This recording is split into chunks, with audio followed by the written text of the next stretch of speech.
Hello mes beautés fatales, comment vous allez? J'espère que vous allez bien. De partout là où vous êtes, on a souhaité une bonne soirée. Vous passez un mois en famille, donc, parce que tout ça, normalement, il y a un confinement planétaire. Je sais que vous me suivez à travers le monde.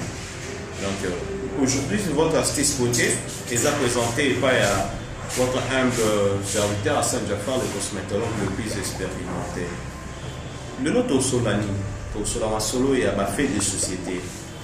Tout ça aujourd'hui, nous avons un sika, et même, nous pouvons sika, bon, pas seulement, et à fortiori, que ça a bien pété. Nous sommes peut-être à l'ango, mais les appels propriété. Nous sommes peut-être des appels mabé. Des comptes que épinglés, les lobes crément et tout comme ça. Donc, ma mère, c'est comme un peu facile. Donc, comme on a un cosmétique, nous pouvons mourir, tout comme là, nous va comprimer pour nous éclaircir. Nous sommes pour éclaircir. Par rapport à la vieille méthode, il y a Coca-Cola pour éclaircir. Coca-Cola, et puis d'abord, et puis c'est que des dégâts belés dans la Coca-Cola, bah, sur la Coca-Cola, les deux, bah, produire belé dans le temps, la comboté, donc, vous nous battu et tout comme ça. Moutakenda, ça m'a bien mis à sur les hydroquinones. En soit, hydroquinone, Azara yente moutoir pour bébé sabat. Azara kale belé. Famille n'a pas un bimbabe en cortisone. Il y a un membre. Donc, il illustrait un exemple. Dans le biloko, ceux qui battent pilipilité pour papa, mais c'est au salaire mangeant. À voir quoi c'est les piments. Maintenant, c'est ça pilipili. Vous voyez? Ciboulette, nembi, na poiron, ils ont presque une mais ça n'a pas même vertu. Vous voyez? Donc, ce qui est égal que, par contre, on a un côté de procureur, on a pas éclairci, bah, tu dans baropé. Et nous, on se fait éclaircir, mais il cause un peu moins doux, comme on se cause à la plus mauvaise hydroquinone. Parce qu'en soit, on a deux émulsions dans le domaine de la cosmétique. On va produire une émulsion hydratante, puis on va produire une émulsion éclaircissante. Là-dessus, je vais te recommander. Pour des produits où ils ont une émulsion hydratante, bon, bah, africain, nous aimons plus éclaircir. La majorité des gens aiment qu'ils tiennent à l'améliorer, mais tandis que les produits hydratants éclaircissent à rater.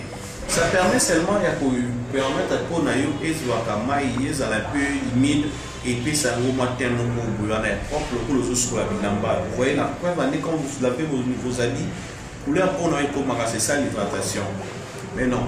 Une idée va préférer parce qu'ils sont déjà blancs, ils ont des pigments blancs. Ça leur facilite à ce que pour nous les analyser comme un peu plus pâle et propre. Ce qui est comme trop pâle, bah, ça va bronzage. On s'exposer dans le à un moment donné, bah, ça lui va faire effacer mon dame. Pour nous, le noir, possède un produit éclaircissant. Au cours de ce produit-là, il est vraiment inapproprié pour la santé de la mission. Vous voyez, il est inapproprié pour la santé de la mission. Donc, ce qui fait que il faut d'abord un baki na biso puis savoir ça c'était nous-mêmes. Là-dessus on parlait de nos 3 modes d'absorption où il y a l'organisme de sur la produit de beauté. Pour aller un peu vite, nous allons dans voie cutanée où ils allaient voie dermique de façon au parole dans la peau que tout à l'organisme de biso.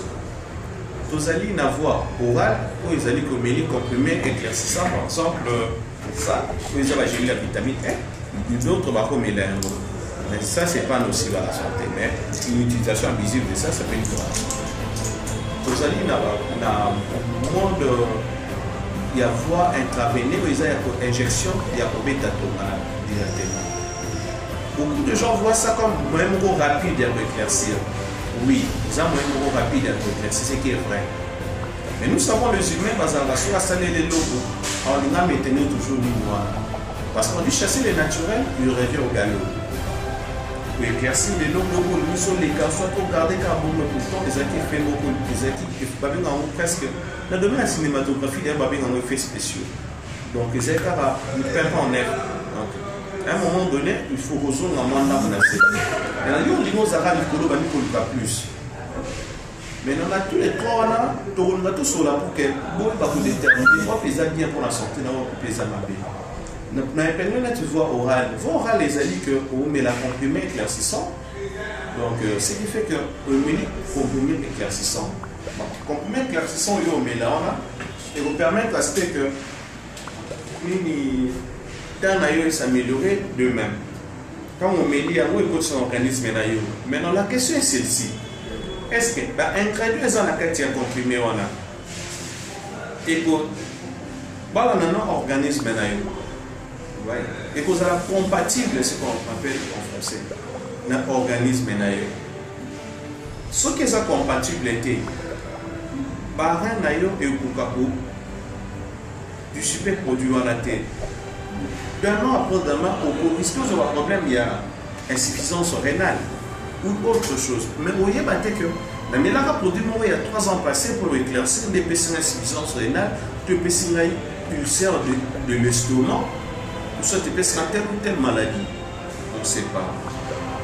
Il y a d'autres voies d'absorption et de produits cosmétiques dans l'organisme chez la voie intraveineuse pour la voie intraveineuse voilà les alliés et qu'il y a injection parce que nous savons que pour son absence et ça c'est qu'on appelle ça c'est la couche cordée de l'épiderme mais ça c'est divisé dans 3 grandes parties la couche cordée de l'épiderme le derme et l'hypoderme mais ce qu'on s'occupe au monde nous c'est pas pour ces zones avec des pigments les a alimenté la mélanine pour les partir à maquilla mais tant qu'on met ça dans le niveau à maquilla il y a des autres qui ne marron mais effet à mélanine pour nous que non s'éclaircir facilement.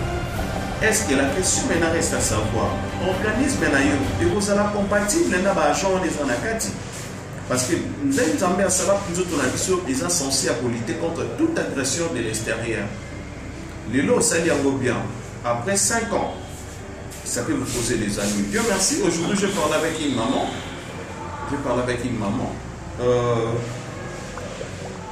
Alobi nangai docteur alobi nangai tout solo li kan débrouiller parce que personnellement j'aime parler avec mes clients.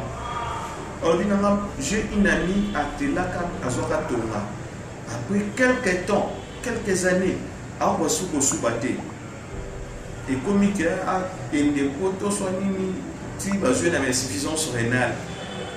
Les responsables dans ma coquille à se faire soigner à techniquement ou quoi que ce soit. Les lois est-ce que combien va la possibilité de se faire soigner sur le problème et nous savons nous tous une situation que nous traversons. Oui. Alors, la voie cutanée, ce qui produit à nos salles là et que les soit tu peux marcher dans nos thèses à la lenteur, tu es trop agressif dans la peau, vous allez le remarquer aussitôt.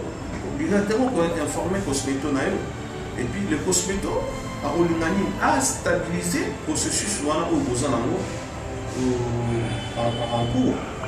Oui. Donc, de mon humble avis, j'estime que voie cutanée ou dermique est une voie royale, voie par excellence. Oui. Donc, ça voie par excellence. Donc, ce qui fait que il faut tout y commis battre d'abord par qui autres en amour peut permettre Bissot tous en encore meilleur, plus meilleur encore davantage. Ouais. Donc là-dessus, c'est plus que nécessaire tout y ça la macambo est important pour le bien-être dans la vie quotidien. Merci beaucoup, j'ai aimé le moment de partager ensemble et ça qui est à Saint-Jaffa, le cosmétologue le plus expérimenté. Donc là-dessus, j'espère que vous aurez souvent de ces astuces qui peuvent permettre à Bino pour se protéger la haute pour tous les jours. Vraiment, ciao, je vous aime plus, à bientôt.